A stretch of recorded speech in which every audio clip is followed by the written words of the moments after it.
3 years ago, I went skydiving in Dubai, right? And skydiving is a really interesting confront with fear, right?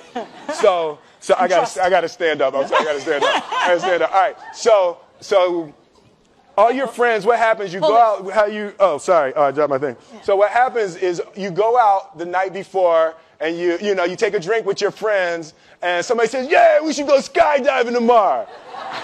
And you go, "Yeah, we'll go skydiving tomorrow." Yeah. And you go, "Yeah." And everybody goes, "Yeah." Right? And you go home you by yourself. You're like, Right? You're like, well, I mean, they was drunk too. Right? So maybe they not. Maybe. I mean, we don't have to go. We don't have to do it.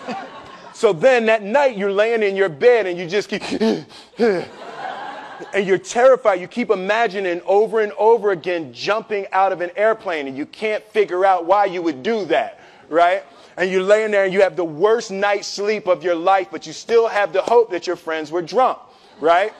So you wake up the next day and you go, down and you say where you were going to meet and everybody's there. You're like, oh, shit. All right, cool.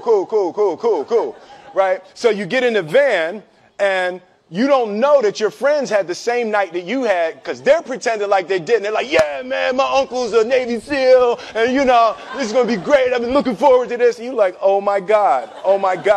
And your stomach is terrible. You can't eat and everything, but you don't want to be the only punk who doesn't jump out of this airplane.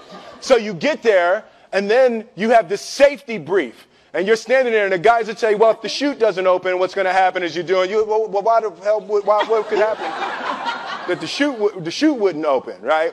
So you do a thing, and what you do is your first jump, you're attached to a guy who is going, he's going to walk you out. So you go, and you get there, and there's an airplane, and nobody's stopping. Everybody's still going.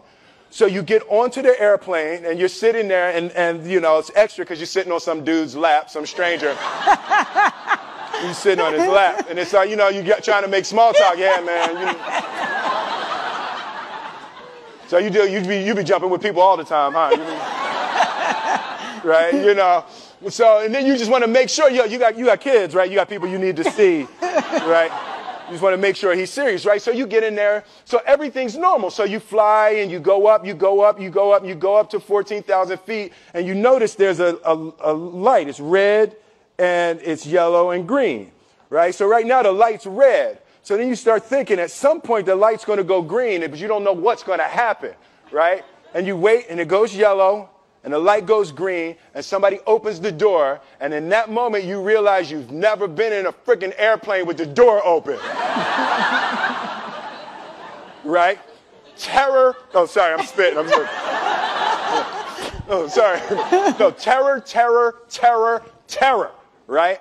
So you go, and then, if you were smart, you sat in the back so you don't go first, right? And then people start going out of the airplane.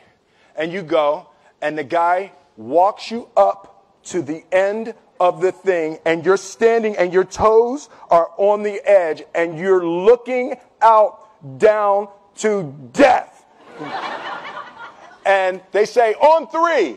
And they say, 1, 2, and he pushes you on 2 because people grab on 3, right? Right? And you go, and you fall out of the airplane, and in 1 second, you realize that it's the most blissful experience of your life. You're flying, right? It doesn't feel like falling, right? It's like you actually are kind of held a little bit by the wind, and then you start falling, and there's zero fear. You realize that the point of maximum danger is the point of minimum fear. It's bliss. It's bliss. And you're flying, right? And you're doing that, and then 20 seconds, 25 seconds, 40 seconds, and you have enough time to just kind of be like, oh, shit, that's that building. That's not like that one.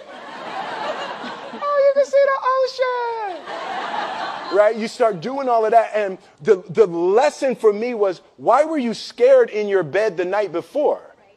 What do you need that fear for? Just don't go. Why are you scared in your bed 16 hours before you jump? Why are you scared in the car?